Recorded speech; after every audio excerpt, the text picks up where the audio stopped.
it's Valerie of Valeries and welcome to another video. This is going to be my February wrap-up. I know it's a little bit late. I'm just going to be shooting off some quick rapid-fire reviews of the books I read in February. So first up, I read Homesick for Another World by Ottessa Moshfegh.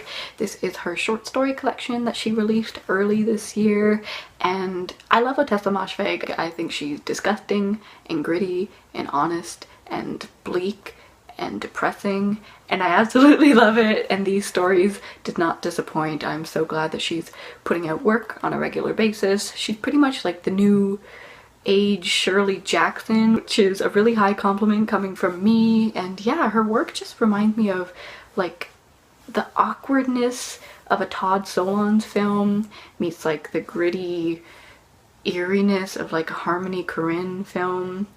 If you watch movies like that, you'll know exactly what I mean, hopefully. But yeah, she's just gross and awful, and I love her. A 3.5 out of 5 for this collection. I'm not really into short stories, but she made me into this collection at least. Also, my favorite story from the collection was one called Mr. Wu, which was absolutely nasty. Next up, I read The Easter Parade by Richard Yates. This is very similar to his book Revolutionary Road, just because it involves broken families and Mad Men era sort of things. It's just about two sisters who grow up and live very different lives and sort of grow apart, but things along the way bring them together. So yeah, check it out if you miss Mad Men as much as I do.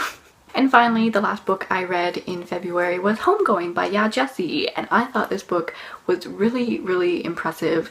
Pretty much it's almost like a family tree of a book. It starts with two sisters who never actually met in Ghana, and then it follows down their family bloodlines in this book, and each chapter is another character further and further down the bloodline.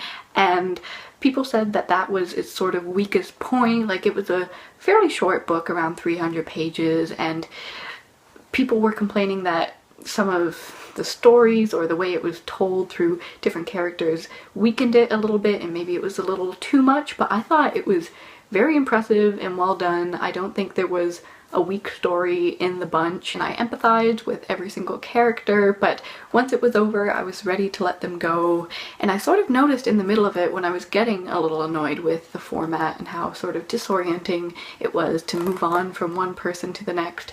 It just made me realize how much slavery and the slave trade, just how many people it impacted. Once one person is ripped away from their homeland, it just affects everything afterwards. And I know that's sort of just like a really basic and obvious way of explaining things, but it made me realize just wow. It was very sobering for sure, and I thought it was really great, especially for a debut. And of course it was a difficult read at times. Like, slavery and racism is never an easy subject to read about, but this was good and this was exciting and I really enjoyed reading it, so that definitely got a very strong 4 out of 5 for me. And maybe I'll just quickly mention a book that I actually DNF'd this month.